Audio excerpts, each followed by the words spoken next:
Hola, bienvenidas y bienvenidos a todos a Rompiendo el Foco, un podcast en donde dialogaremos sobre temas populares a los que buscaremos darle una nueva perspectiva que tal vez no habían considerado porque es muy poco común que se dialogue en la sociedad. Busquen un lugar cómodo y prepárense para romper sus propios focos. Hoy nos acompaña una gran compañera y activista y una de las personas más críticas que conozco y que siempre está buscándole otra visión a los temas, sea cual sea. Bienvenida, Per, ¿cómo estás? Ay, muchas gracias. Pues aquí, ahora sí que de invitada, con muchos comentarios que hacer, pues muchas opiniones que dar y me alegra mucho estar aquí. Muchas gracias por invitarme, Fabi. Gracias, Perla. El día de hoy hablaremos sobre tristemente una tragedia que acaba de pasar hace unos días, la cual ha sido súper comentada en redes sociales, en medios nacionales, noticias, más ahorita que estamos en campañas electorales, pues se agarraron de ahí, ¿no? Para empezar a hacer críticas de un lado y del otro. Pero a mi parecer, y estoy segura que tú también vas a coincidir conmigo, no se ha llegado a un análisis profundo, no se han quedado en la superficie. eh, y eso es algo muy malo porque este tema tiene un trasfondo muy fuerte, ¿no? Y que afecta no solamente a los capitalinos, sino que afecta a todo el país y a todo el mundo.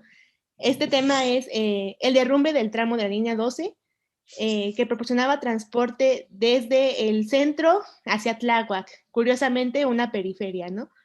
Eh, si bien el clímax llegó eh, la noche del 3 de mayo, la historia de la línea del 12, de la línea 12 del metro, está llena de muchas microfatalidades, ¿no? Desde que se empieza a ver hacia dónde se va a construir, se hace toda esta consulta, incluso en el 2007, cuando se hace esta consulta, pues se dice, ¿no? Que fue un fraude y que ni siquiera votaron la gente, entonces es todo un caos, ¿no? Pero empecemos desde el inicio. En 2007 se anuncia la construcción de la línea 12 del metro, la cual se buscaba ampliar la cobertura de ese sistema, un sistema que lleno de muchas historias, ¿no? Creo que es parte de toda la cultura mexicana, el metro de la CDMX, un Sí. espacio de mucha convivencia, no solamente es transporte diario, sino hay como un micro hábitat, me gusta llamarle a mí, ¿no? Entonces son muchas historias, es parte de nosotros, me gusta pensarlo. Eh, y deciden ampliar, ¿no? Esta línea, ¿no? Porque claramente el metro de la CDMX está muy centrado en el centro, por así decirlo. La CDMX es enorme y las periferias son las que más se ven afectadas por la línea de transporte. Entonces, durante este año, durante ese gobierno de Marcelo Ebrard, se decide que se va a ampliar, ¿no? Y se hace una consulta para decidir el tramo desde hacia qué lado va a estar el metro, si es Mixcoac a Coxpa o Mixcoac Tláhuac, que es la opción que resulta ganadora. En ese entonces se anuncia que será totalmente subterránea y contará con 39 trenes, pero esto no pasó. Para poner un poco en contexto, Tláhuac es una zona periférica, como ya dije, es una de las alcaldías más pobres de la CDMX, solo por arriba de Milpalta, que también está en una situación muy triste de pobreza y de marginación. Y los tramos pues suelen ser un poco complicados. Y primero se anuncia que va a ser subterráneo, algo que cuesta miles de millones de pesos, ¿no? Pero cuando se va construyendo la línea, todo cambia. Las modificaciones van a terminar alargando el proceso y una obra que se pensaba inaugurar en 2010 inaugura hasta 2011 y algunas modificaciones importantes fue que en vez de hacerlo subterráneo, pues cómo vamos a invertir, ¿verdad? Para la periferia. La deciden hacer unas partes arriba, aéreas, por así decirlo, y las vías del tren deciden que van a cambiar las que habían pensado generalmente y van a usar una rodadura férrea que, aunque requiere más mantenimiento, en ese momento eran 7% más baratos que todo lo recomendado, ¿no? Y esta parte también deciden que para ahorrarse dinero, pues vamos a quitar estaciones y son tramos mucho más largos, ¿no? Lo que genera un poco más de peligro en estas partes de ingeniería raras que no entendí completamente, pero cada vez que haces un tramo más largo, pues corres el riesgo de tener mucho más imprevistos, ¿no? Y que los trenes pasen o que se tarde más o menos. Y todo esto empieza desde aquí, ¿no? Desde 2007 empezamos a ver una constante de vamos a abaratar, y vamos a abaratar costos, y vamos a hacerlo más barato, que nos salga mucho más rendimiento, y poco se pensó realmente como que hacia futuro, ¿no? Y una línea de metro pues dura años y años y años. Este proyecto... Sí. Ajá. Sí, lo que te iba a decir era eso, ¿no? Como que salió todo lo que dijiste y eso, salió mucho como partido en pedazos, así como que medio explicado, como que explicado a la mitad o así, mucho en redes sociales, ¿no? Entonces creo que es como muy, muy justo que des como este panorama, porque sí, yo había escuchado como varias cosas de las que dijiste, pero, puta, así como que súper simplificadas en un tweet, o ahí medio explicadas, pero con varios detalles que faltan, ¿no? Entonces, justamente creo que es como muy pertinente que des como este espacio amplio a poder relatar un poquito de cómo sucedieron o cómo fue dándose las cosas, porque sí, sí, qué onda, ¿no? O sea, la gente empezó a sacar así, yo no sé si de internet, yo no sé si de lo que les contaron sus abuelos o sus tíos o sus primos o la gente que vive en Ciudad de México, no sé, pero un montón, ¿no? O sea, creo que salió como si todo el mundo ya supiera la historia de la línea 12 del metro desde los inicios y fuera un estudio que siguieron, ¿no? Por años, o sea, sí me pareció como impresionante toda esta bola de gente que salió como a expresar estas situaciones o estos acontecimientos, pero de manera súper, súper, súper cortita, ¿no? Sí, claro, creo que es un problema no solamente en este tema, sino en general, el de la sociedad, del mundo, no solo quiero englobar a México aquí, pues que nos creemos expertos de todo, ¿no? Entonces, tú sientes que ya sabes, porque leíste una nota, que también los medios tienen una gran responsabilidad aquí sobre cómo se está informando, hasta dónde explican y hasta dónde no, qué se oculta, qué información se dice, porque tienes información a medias. Entonces, esa información a medias no te deja ver el panorama completo. Entonces, claramente si nada más te dicen, ay, es que estaba mal construido y se va así, y no te explican como que todo el proceso de modificaciones que hubo y por qué se hicieron y por qué, incluso problemas legales, ¿no? Más adelante vamos a tocar muchos problemas legales que tuvieron en la línea 12, de impugnaciones, de casos de corrupción, pero sin esta información de contexto, pues te quedas a medias, ¿no? Del juicio y dices, ay, no, es culpa de eso, el otro. No, no, a ver, vamos por partes y vamos a analizar que es un problema sistémico, ¿no? Que no necesariamente es del partido, porque, o sea, ningún partido realmente le interesamos, ¿no?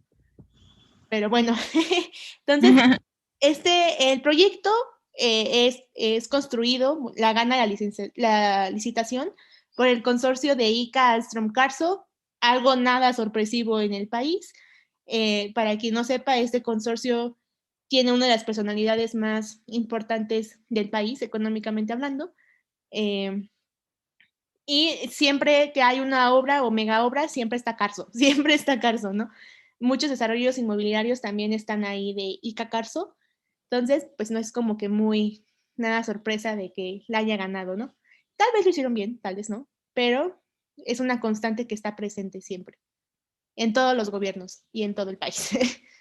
eh, Tras muchos meses de retraso, porque como mencioné anteriormente, pues el tramo fue cambiando, ¿no? En primero dijeron que iba a ser subterráneo y después dijeron, no, ¿sabes qué? El terreno no es factible, lo vamos a hacer sobre puente, o sea, que esté hacia arriba. Y varias impugnaciones de empresas, porque cuando se le da la licitación a Carso, varias empresas extranjeras dicen, oye, ¿sabes qué? Creo que tu proceso no fue muy transparente, ¿no? Tengo una impugnación. Y también fue mucho más porque cuando se licita el mantenimiento de los trenes, se da a una empresa española, pero ya se había como que comprometido a una empresa estadounidense, entonces ahí hay todo un desastre legal que impugnan varias veces. Al final, el gobierno de la CDMX sale, bueno, ni siquiera el gobierno, sino como el órgano descentralizado que crearon para el proyecto del metro, pues sale triunfante, ¿no?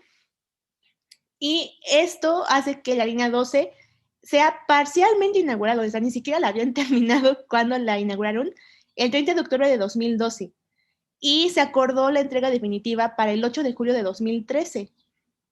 Esto supuestamente no iba a afectar a los usuarios, iban a tener completamente uso de las líneas, pues cosa que no se cumplió. Pues lo que se hace es que se reduce el horario de operación y la velocidad de los trenes por muchos meses. Y esto hace que la línea, el transporte, pues sea mucho más tardado, ¿no? Y esto afecta principalmente pues a los usuarios del metro, que generalmente son personas o estudiantes o obreras pues que tienen que llegar a tiempo, ¿no? Entonces imagínate todo este caos de, primero la emoción que sientes, ¿no? De tú vivir en Tláhuac y decir, ay, ya me voy a hacer menos tiempo, ¿no? Me voy a ahorrar el tráfico para llegar al centro, a lo mejor a mi trabajo, a mi escuela, y después, pues no, ¿sabes qué? Te estás tardando casi igual o lo doble porque todavía no está lista. No sé por qué hicieron inaugurar, lo más seguro es que sea algo partidista, no sabemos, pero se inauguró. Un año después de que se inaugura, la línea comienza a mostrar desgaste prematuro de las vías, ¿no? O sea, un año de uso y ya las ruedas de los trenes y las vías tenían ya muchas fallas, además de fallas electromecánicas, que lo poco que entendí, porque son temas de ingeniería muy complejos que nunca se me han dado, esto pasa cuando la energía que usa el tren, pues empieza a hacer como que choques ahí, no es lo suficiente, y luego si no está bien acomodado en las vías del tren, pues puede causar muchos accidentes. Entonces, la empresa encargada del mantenimiento, esta empresa española, pide urgentemente trabajos de mantenimiento y que se detenga la operación de la línea, ¿no? Porque podía causar un accidente. Esto claramente no fue previsto, se había pensado en mantenimiento, pero pues no ese nivel de mantenimiento tan pronto. Y esto hizo que se metiera otra discusión legal con el gobierno de la CDMX para fincar responsabilidades, ¿no? Ver si fue problema del constructor, si fue problema de la operación, si la empresa de mantenimiento no lo había hecho. Entonces ahí empiezan otra batalla legal. El consorcio constructor argumentó que los trenes ni siquiera eran compatibles con las vías y que las curvas, o sea, desde el trazo de las vías, tenían una falla estructural. Y esto era conocido y aprobado por el gobierno capitalino y la empresa de mantenimiento, ¿no? Entonces ahí hubo una discusión, me imagino ahí sentaditos todos en una sala de juntas, se sabía, estuvieron de acuerdo todos, ¿no? Entonces ahí cuando ya se dan cuenta que la falla va a costar mucho mantenimiento y va a costar mucho solucionarla, pues empieza a decir, no, fuiste tú, fuiste él. En resumen, había trenes Te echaron equivocados. la bolita, ¿no? Sí, o sea, desde que la empresa constructora dijo, no, tú, gobierno CDMX, tú sabías, y tú, mantenimiento, tú también sabías, y no me dijeron nada, ¿no? Y dices, bueno, ¿qué está pasando? En resumen, trenes equivocados sobre vías equivocadas sobre un trazo equivocado. Entonces, esto ya desde 2012 ya sonaba mucho a tragedia. Bueno, que podía pasar algo. Esto a su Sí, vez. que incluso era lo que decía bueno, me comentaban mis primas que viven allá y así, ¿no? Que se sentía, ¿no? O sea, cuando tú tomabas la ruta de la línea 12, pues evidentemente se sentía la vibración, se sentía se sentía como decía mi prima, como juego de la feria o de Six Flags, ¿no? O sea, se sentía como vibraba el carrito. Sí, de hecho a mí me tocó usar por mucho tiempo la línea dorada, la línea de Zapata, la estación, que era una de las estaciones subterráneas, y sí te daba mucho miedo, ¿no? Yo en ese entonces no sabía todo este trasfondo de la línea, pero sí cuando llegaba el tren se cimbraba todo, ¿no? Y dije, ay, no. Y luego con todos los sismos que suele haber o que pueden pasar, yo decía, no, no, no, está mucha inseguridad. No era una estación, no era una línea que te causara a ti seguridad como usuario, ¿no?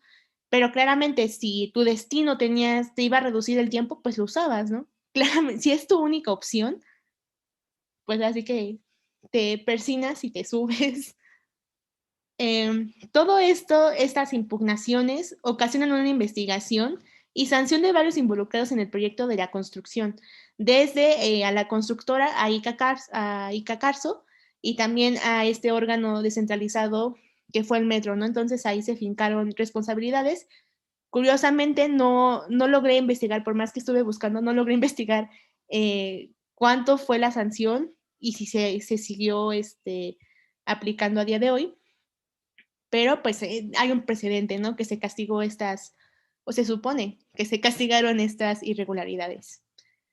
Para 2015, Mancera aprueba la reapertura, ahora sí dice, no, ya está al 100, pero la condición de los expertos era de que los trenes deberían recorrer los tramos a menos velocidad. Otra vez, esto no se cumplió. Se utilizó como normalmente se usaba. Entonces, los trabajos de reconstrucción, de mantenimiento, pues no surtieron el efecto deseado.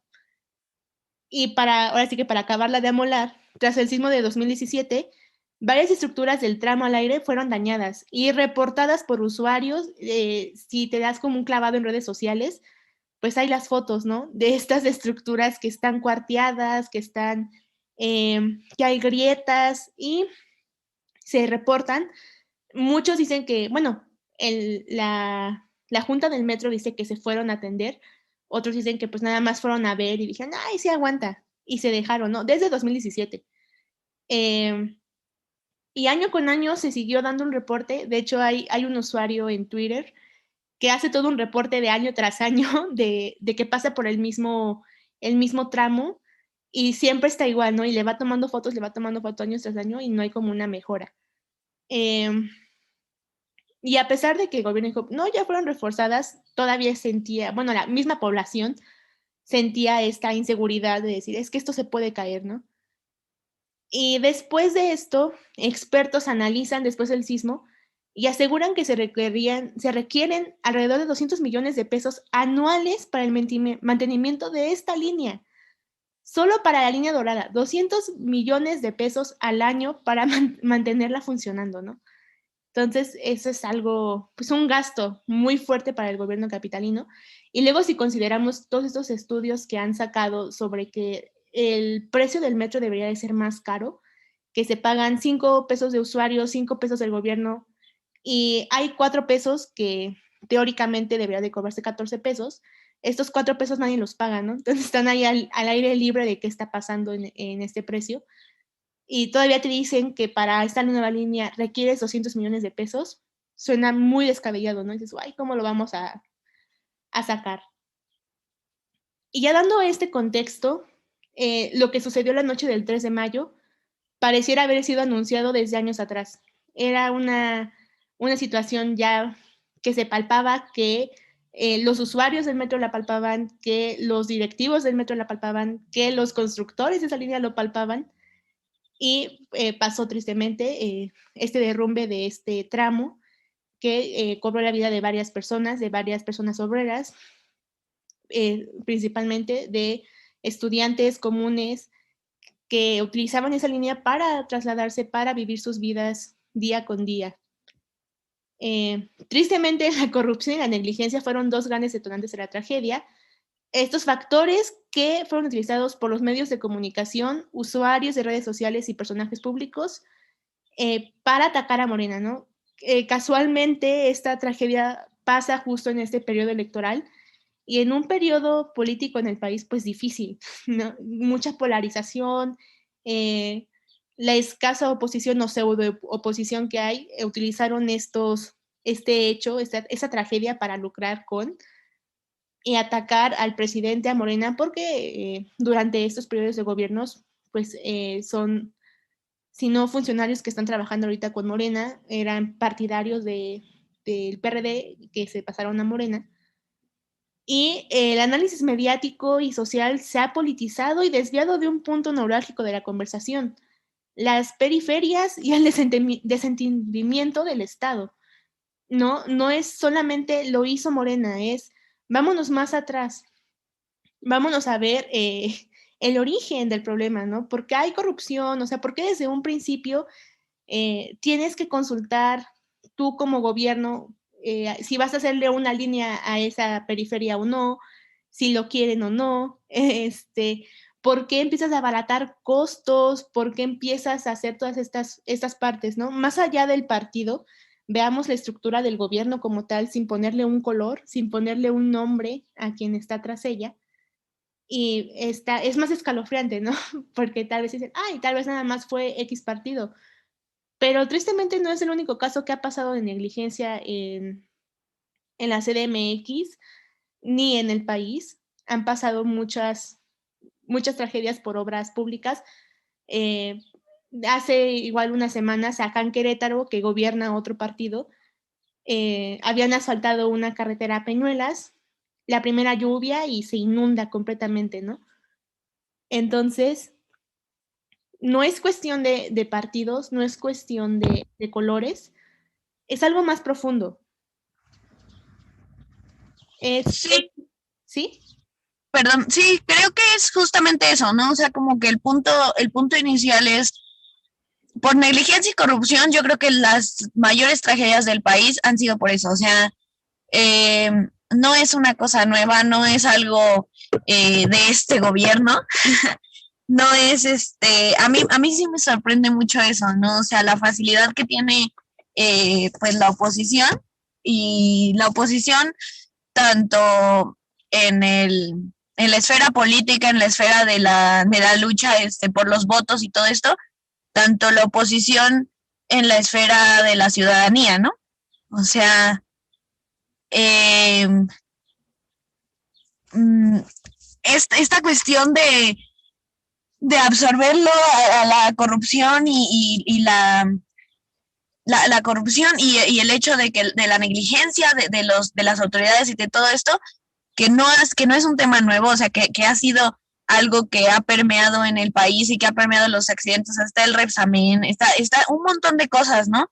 Que han, que han pasado precisamente por eso, y como dices, o sea, en gobiernos panistas, en gobiernos priistas, en gobiernos morenistas, en gobiernos de todo tipo, la corrupción y la negligencia han sido los factores principales de las tragedias más grandes del país, ¿no? Incluso yo creo que de los sucesos o de los acontecimientos, también más pesados, ¿no? O sea, también han sido parte de, o sea, creo que la negligencia y la corrupción son las enfermedades que no dejan avanzar la política en este país. Pero justamente esto, ¿no? O sea, como partir de eso, o sea, ¿cuántas tragedias no ha habido por esta situación como como para hacer hincapié en esta y tener que decirlo tanto y tanto y tanto? De verdad, a mí me sorprendió la cantidad de, de discursos en torno a esta situación de negligencia y corrupción de Morena, o sea, por parte de Morena, puntualmente, en todas las redes sociales, ¿no? O sea, explotaban, estallaban de un análisis básico, de un análisis superficial. Entonces, mmm, incluso compañeras, compañeros con los que compartimos algunas luchas o con las que compartimos algunas ideologías y esto sobre lo mismo, ¿no? Y yo decía así, como es que no puedo creer que sea un análisis tan básico cuando todos los análisis han iniciado por aquí, ¿no? Sí, y de hecho parece que se nos olvidara que es algo que ha estado presente, ¿no? Que la corrupción y la negligencia es algo bien presente en todas las etapas de la historia mexicana y pues eso nos debería dar un indicador de qué es el sistema, ¿no? O sea, que ni siquiera es el gobierno de Morena, ni siquiera es el gobierno del PRI, ni siquiera es el gobierno del PAN, es un sistema que ya se ha creado, ¿no? O sea, ya ni siquiera es esta persona va a cambiar, ¿no? O este discurso que se suele usar de yo no soy corrupto, no va a pasar.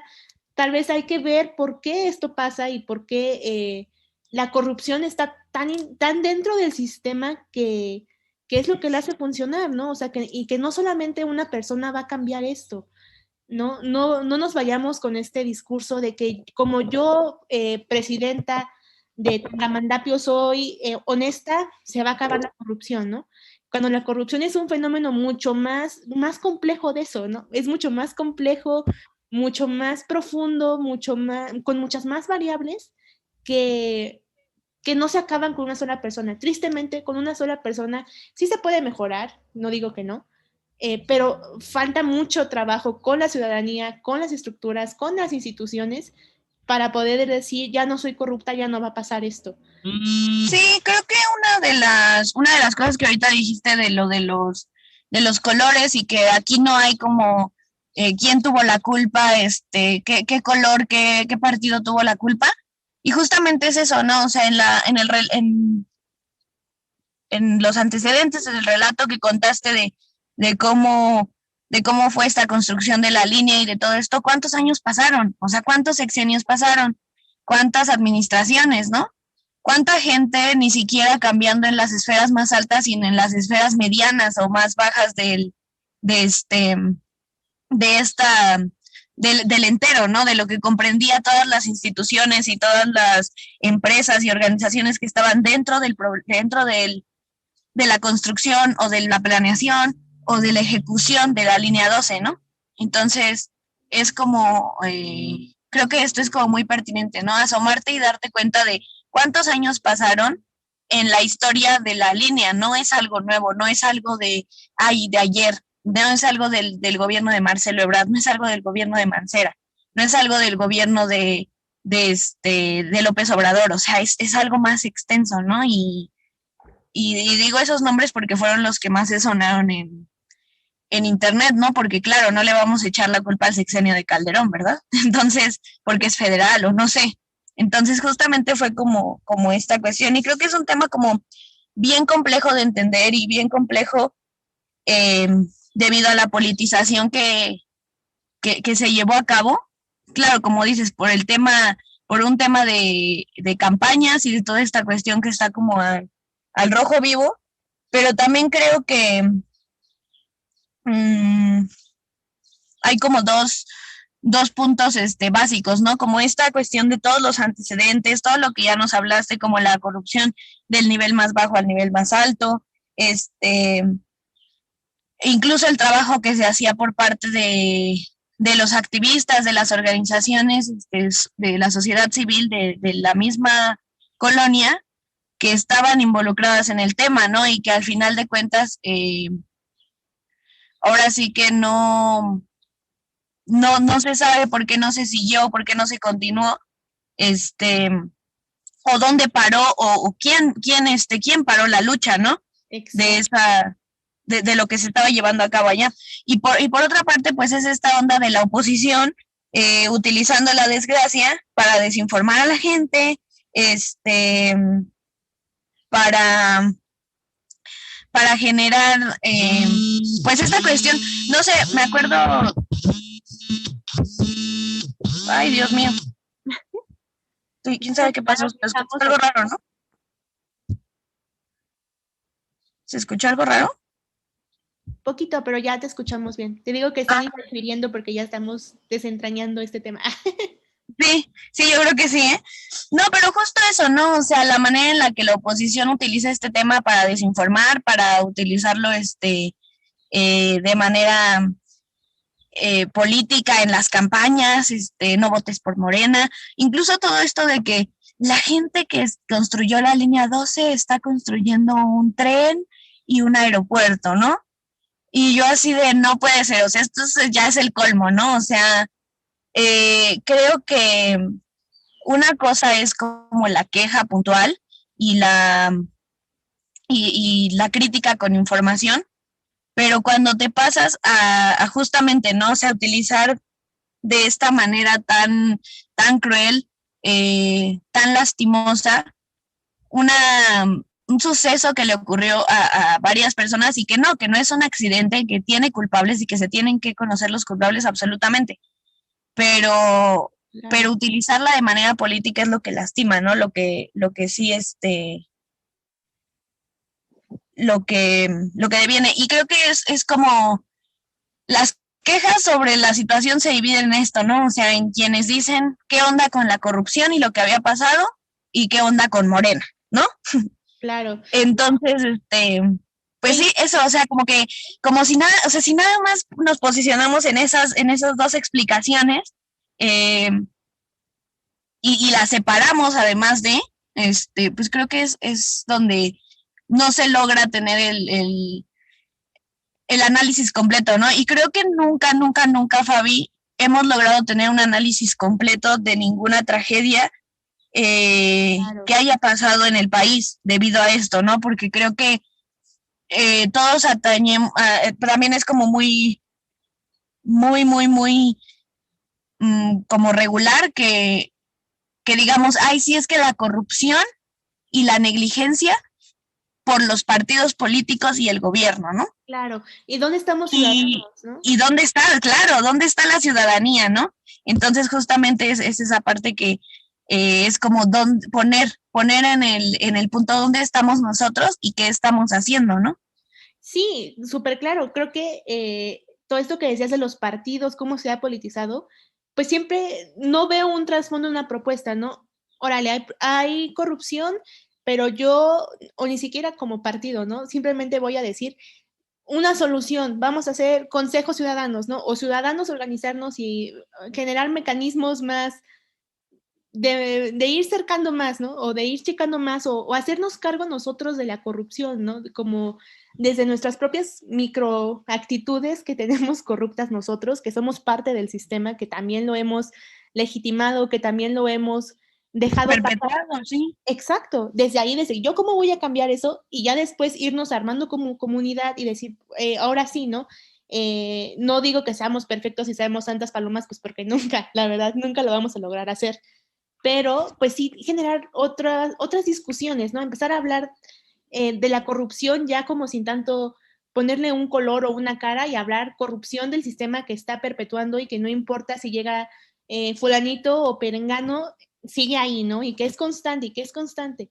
Entonces, falta mucho eso, creo que ningún partido se avienta a este diálogo, pues porque no conviene, claramente todos han demostrado que hay fines externos a y que podrían ser corruptibles, pero creo que desde la ciudadanía si nos podríamos organizar o empezar a organizar y abrir espacios de esta discusión, de hablarlo y decirlo, vamos a analizar los hechos uno a uno, vamos a intentar, no es que ni siquiera es despolitizar, porque claro que es político, sino como despartidizar, no sé si existe esa Claro. palabra, pero es quitarle y decir, ay, es que fue culpa del PRI, nada más es el PRI, es el corrupto, y los panistas no son corruptos, o Morena no es corrupto, no, y es decir, vamos a analizar por qué y vamos a ver, pues que tristemente los funcionarios que estaban en el gobierno de, por ejemplo, del PRI en ese entonces, a lo mejor pueden estar con Morena, o si estaban en el PAN ya están con Morena, o los que estaban en el PRD están en el PRI otra vez.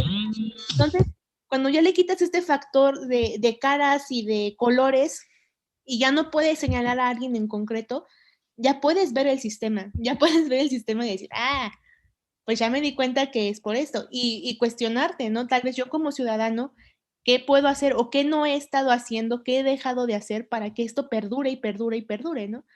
Yo soy fiel Sí. creyente que el cambio no viene de un partido ni de un político, viene de la ciudadanía armada, ¿no? Y la ciudadanía organizada y consciente y dispuesta a dialogar. Sí, creo que eso es como el punto amplio, ¿no? Y no porque nosotras digamos, quítale toda la responsabilidad al gobierno y a los partidos políticos, no, no es eso. Pero creo que si ya nos dimos cuenta que es un sistema que está permeado de personas que simplemente buscan intereses particulares, que buscan intereses individuales, que buscan intereses para su compañía, en este caso llamado partido político por ellos, pero que son compañías, que son empresas, eh, a final de cuentas creo que es como responsabilidad de nosotros empezar a involucrarnos, ¿no? Entonces, no no es quítate y te hago tu chamba, sino es vamos a trabajar y te voy a vigilar, ¿no? Y creo que es como una de las cosas que nunca nos enseñaron a hacer, ¿no? Y creo que es por la tradición priista que traíamos como de años donde el gobierno priista dictaba y nosotros obedecíamos. Entonces, el asunto es ese, ¿no? Que yo creo que de cierta manera se nos educó a políticamente ser así, en una manera en la que no cuestionamos, no nos quejamos poco, señalamos los estudiantes o señalamos las mujeres, en este caso, que ahora hay una amplia, ahora sí que se vio también lo del metro, ¿no? Ahí salieron, ¿quiénes salieron a quejarse, Sí. digamos, a dar esta protesta muy puntual, muy severa, muy fuerte? Pues las mujeres, ¿no?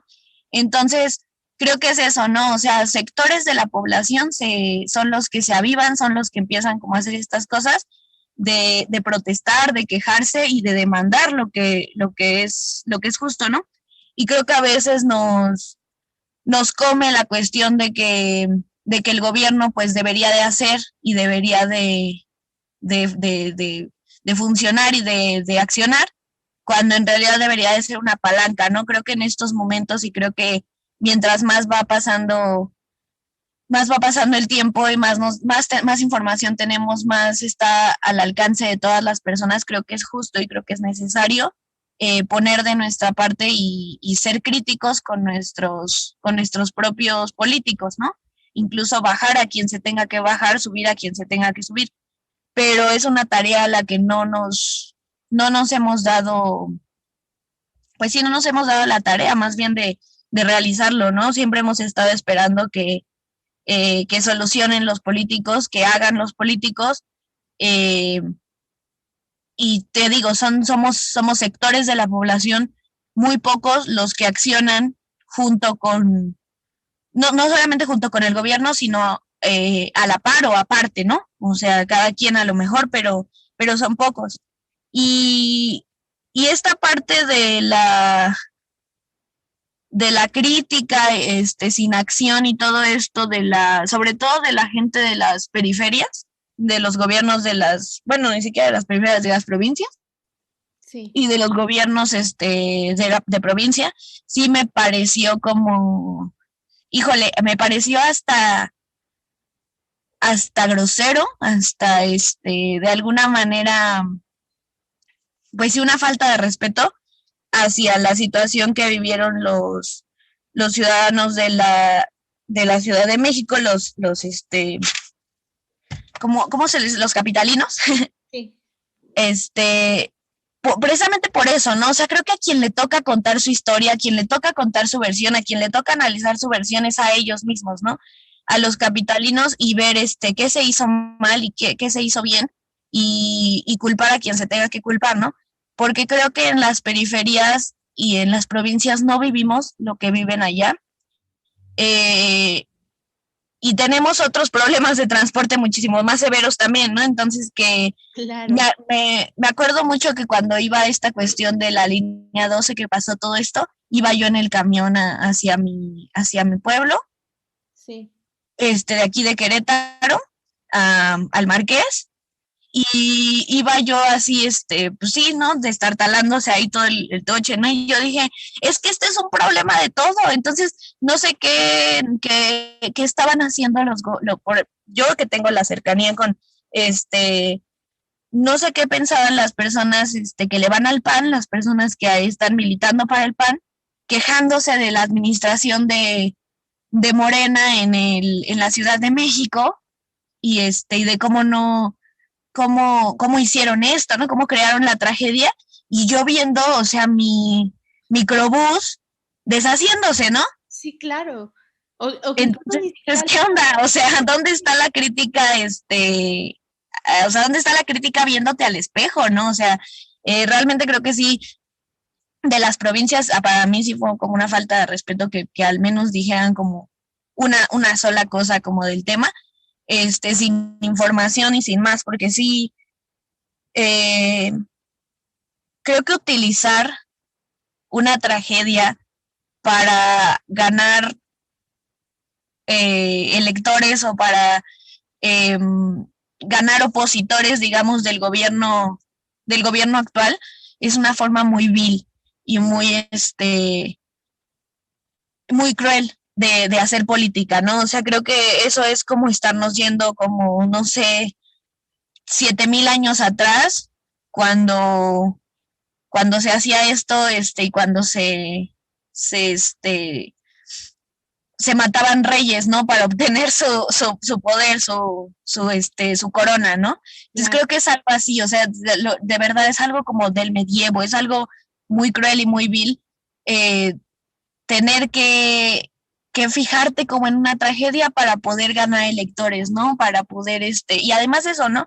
Con desinformación que ni siquiera es, que ni siquiera es verídica, ni siquiera la puedes, constatar de ninguna forma, ¿no? Y sin propuesta, ¿no? O sea, creo que es nada más, sí.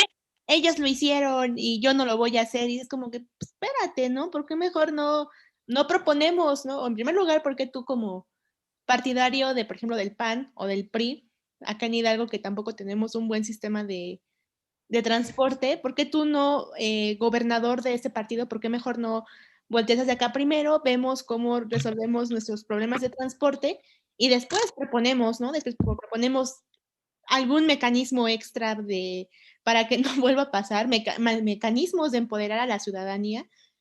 Y sí coincido totalmente, ¿no? A mí me da mucha tristeza cuando es proceso electoral, porque es una guerra, ¿no? Es otra vez, como me imagino, como periodos de paz y después llegan los bandos y te descuartizas casi, casi. Bueno, supuestamente ellos allá arriba siguen siendo amigos, ¿no? Pero toda la gente de acá abajo, pues sí terminas este meme de la cena familiar toda fragmentada, pues sí está fuerte, ¿no? Toda esta retórica que se usa para politizar, para ganar electores, para tener votos y pues un soporte, ¿no? Y ya después es, bueno, ¿y qué sigue? ¿Qué sigue después si ganaste mi voto con esta tragedia, ¿qué sigue?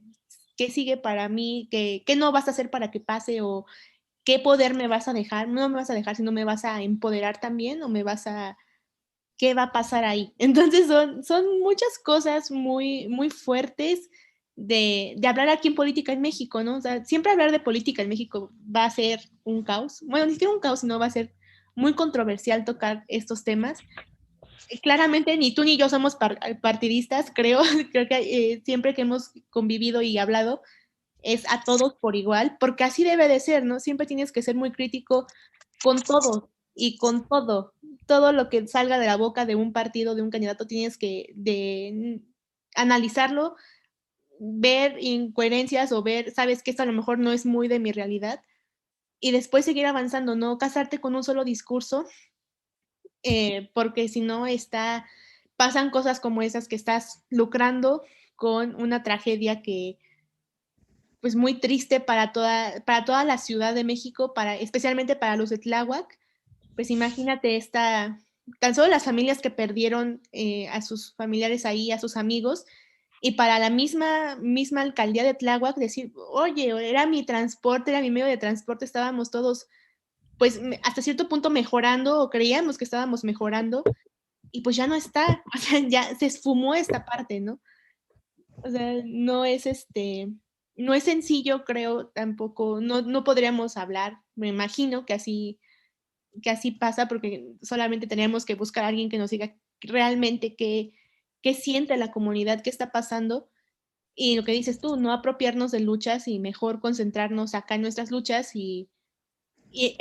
unirnos en un punto medio que sería la corrupción del sistema, ¿no? O sea, no solamente yo, queretana, hidalguense, voy a luchar por ti, capitalino, que se cayó el metro, pues a lo mejor primero lucho yo por mi sistema de transporte y en un punto medio coincidimos en lo que encontremos y luchamos para cambiar al país, ¿no? No solamente cada quien desde su trinchera y trato de jalarme de lo que te pasó a ti para yo poder salir adelante o poder salir o ejemplificar algo que quisiera hacerlo.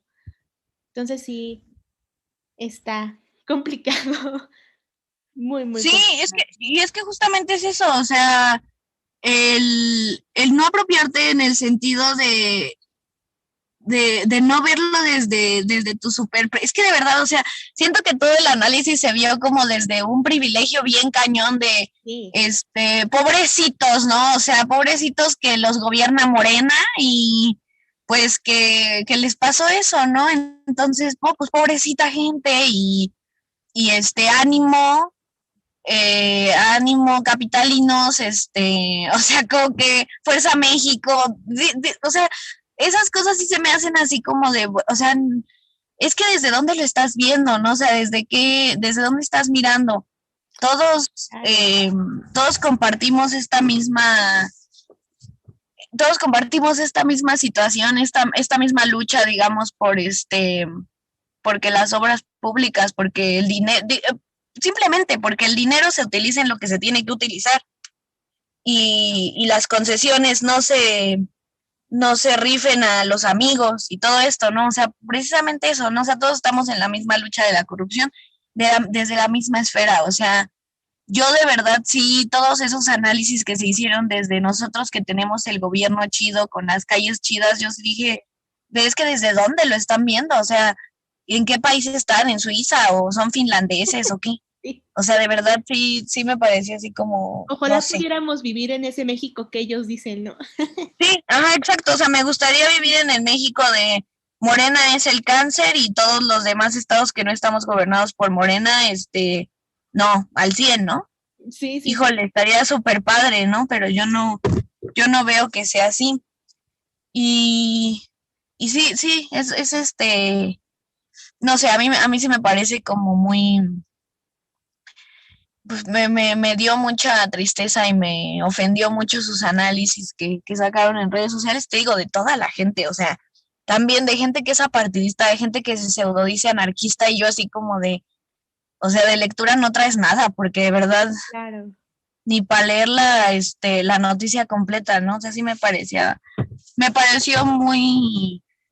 me dio mucha vergüenza cómo se tocó el tema, sobre todo en redes sociales, y sobre todo porque las redes sociales ya se hicieron como un espacio para castigar o para enaltecer a la gente.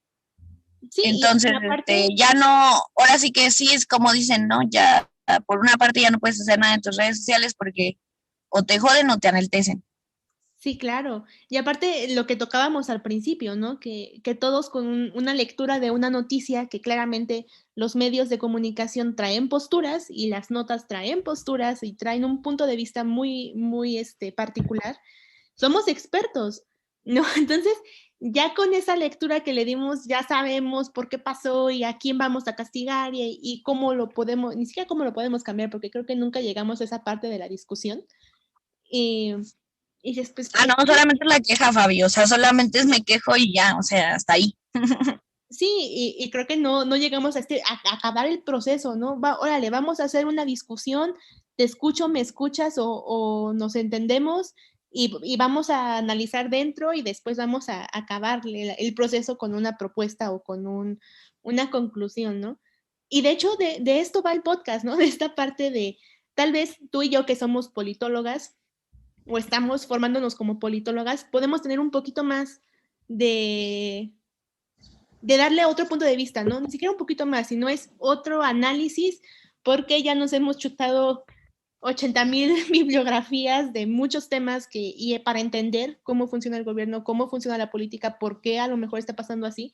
No es desacreditar el análisis ciudadano, claro que no, creo que hubo muchos puntos de vista que se me hicieron muy pertinentes, ¿no? Y que nos dieron la idea para construir el podcast, especialmente en este tema, pero sí hay veces que hay que salirte un poquito y decir, a ver, ¿qué está pasando? Vamos a poner esta parte, ¿no?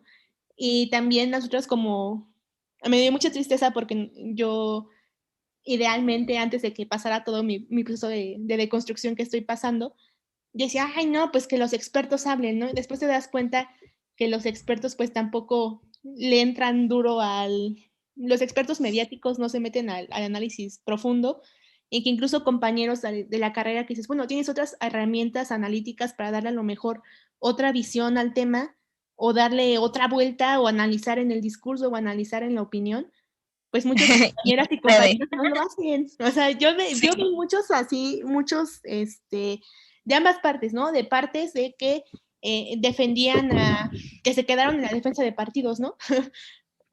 Sí, y yo creo que también es eso, perdón, Babi, otro tema puntual, la defensa de Morena, o sea, también.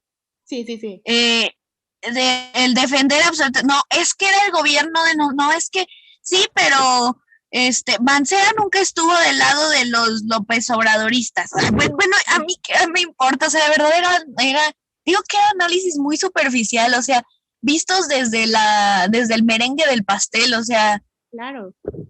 Sí, desde defender a mi partido, ¿no? A lo mejor, o defender a quien creo, defenderlo y decir, pues, espérate, vamos a un análisis más profundo, o sea, no es ahí, ¿no? Entonces sí, y más cuando viene de compañeros y compañeras politólogas, pues sí es como que, ay, chale, chale, ¿no? Tú que tienes un poquito más de herramientas, pues vamos a entrarle a la discusión. Y sí, totalmente de acuerdo con lo que dijiste, esa defensa también de Morena. No nos da tiempo para analizar también, pero igual es una retórica que traen de que casi ellos no hacen nada mal y que ellos no lo son y que no, o sea, tal vez sí no, pero vamos a los hechos, vamos a quitarle el color y vámonos a lo sistemático, a las estructuras que están pasando ahí, ¿no? Y que incluso creo que la misma como defensa puntual de morenista es como de los López Obradoristas, ¿no? O sea, como que creo que sí deben de tener, o sea, y es un tema como muy amplio y hay que explorarlo en otro podcast. Pero sí, más bien es eso, ¿no? O sea, como que los López Obradoristas, los fans de AMLO, son quienes salen como a defender a Morena en total. Y yo creo que sí debería de haber una separación del fandom AMLO y el fandom morenista, ¿no? Porque creo que sí hay una crítica puntual que hacerle a Morena y hay una crítica puntual que hacerle a López Obrador, pero yo sí siento que están en distintas sintonías. Entonces creo que seguir diciendo que Morena es López Obrador y que López Obrador es Morena, creo que es muy, muy, muy peligroso. Sí. Y nos puede llevar a los 80 años del PRI. Sí, totalmente de acuerdo. Esta retórica, de hecho yo para profundizar así en Morena, me falta formarme, lo poco que he logrado leer, está bien complejo su proceso de creación de partido. Claro. Y después, ¿no? Lo que en la crisis del sistema de partidos, pues veías y nos planteábamos esta pregunta como análisis, de decir, bueno, o sea, si a lo mejor Morena, una parte muy importante para su creación, su formulación y su implantación en el sistema fue Obrador, ¿qué va a pasar cuando se vaya Obrador, ¿no? Con Morena, ¿qué sigue en ese partido? Perdura, hay dos distintas personalidades en los votantes de Morena, hay votantes obradoristas y votantes de Morena, entonces es todo un análisis que lo vamos a plantear después de esto y ojalá quieras estar otra vez aquí para descosernos duros con todo eso, porque sí, igual es algo bien, bien complejo. Creo que en general el sistema de partidos mexicano es algo bien complejo y divertido, ¿no? Ya después dices, ay, ¿a poco tenemos todo esto? Y entender por qué todo lo de los votantes, estas cosas como más teóricas que muchas veces no nos ponemos como a discutir en el público, nos puede dar mucha luz a lo que puede pasar en el futuro y que no queremos repetir, ¿no?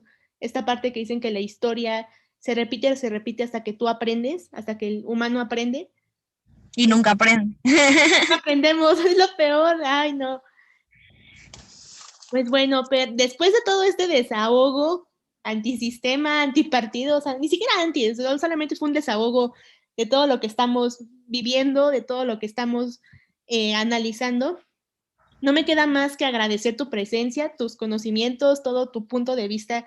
Siempre es enriquecedor hablar contigo y espero que nuestros oyentes se hayan ido con una nueva idea, una nueva visión de este caso, que nuestra plática les haya servido para romper su propio foco y que se queden ahí con la duda, ¿no? Que nos digan, saben que no, compradas o vendidas, ¿no? Pero que el chiste es que lo piensen de otra manera. Pues muchas gracias, Per. ¿Algo que quieras para terminar, algo que quieras agregar? Sí, pues nada más, ahora sí que agradecerte mucho por la invitación y nada más, ahora sí que completar mi participación con eso. Yo lo que concluiría, de este hecho del metro es que, pues es un precedente más de todas las enfermedades que vician la política y la gestión de las instituciones mexicanas. no solo desde el ámbito de la corrupción y la negligencia, desde la esfera más alta, sino también desde la más baja. Nosotros como ciudadanos, incluso la parte de culpabilidad que tenemos, y también la falta de interés y el desdén de los asuntos públicos desde el gobierno hasta la sociedad civil, ¿no? Como prácticamente los intereses públicos no nos atañen, ¿no?